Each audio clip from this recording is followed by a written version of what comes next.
غلامی رسول میں غلامی رسول میں غلامی رسول میں موت بھی قبول ہے، اور جو ہو نا عشق مصطفیٰ تو زندگی قبول ہے۔ یہ نعرہ محفلوں میں بھی لگاتے ہیں، گلی کوچوں میں بھی لگاتے ہیں، مسجدوں میں بھی لگاتے ہیں، اور ریلی نکالتے ہیں پھر بھی لگاتے ہیں، جلوس نکالتے ہیں پھر بھی یہ نعرہ لگاتے ہیں۔ لیکن ہم نے یہ وہ جس طرح کہتے ہیں کہ ایک مجنون ہوتے ہیں کچھ جان دینے والا، اور ایک ہوتا ہے چوری کھانے والا۔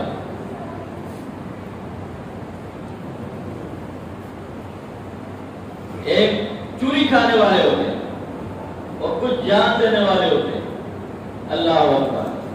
تو یہ وہ نعرہ لگا دیا کہ غلامی رسول میں، اب غلام رسول آج کا جو ہے اس کو موت تو قبول ہے، نماز پڑھنا قبول نہیں ہے۔ کیا سبحان اللہ۔ ہمیں غلام رسول کیسا ہونا چاہیے؟ غلامی رسول کا تقاضا کیا ہے کہ نعرہ یہ لگایا کہ غلامی رسول میں موت بھی قبول ہے، لیکن غلامی رسول میں مسجد میں آنا قبول نہیں ہے۔ غلامی رسول میں موت تو قبول ہے، لیکن غلامی رسول میں داڑھی رکھنا قبول نہیں ہے۔ غلامی رسول میں موت تو قبول ہے، لیکن غلامی رسول میں حلال اور حرام کی تمیز قبول نہیں ہے۔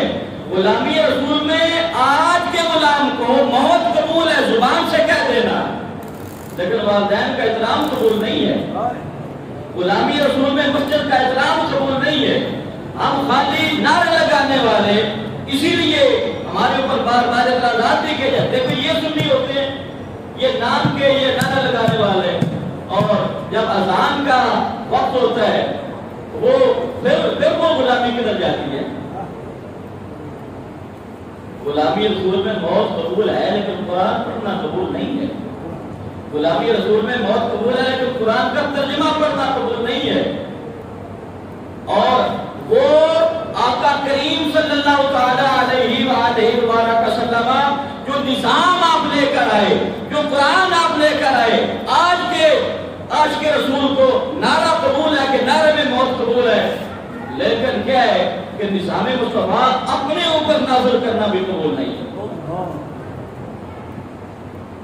ملک میں جو نظام مصطفیٰ کا نفاذ تب ہونا کہ جو نعرہ لگانے والا وہ خود اپنے اوپر تو اس کو نظر آئے نا۔ غلام رسول کون ہے؟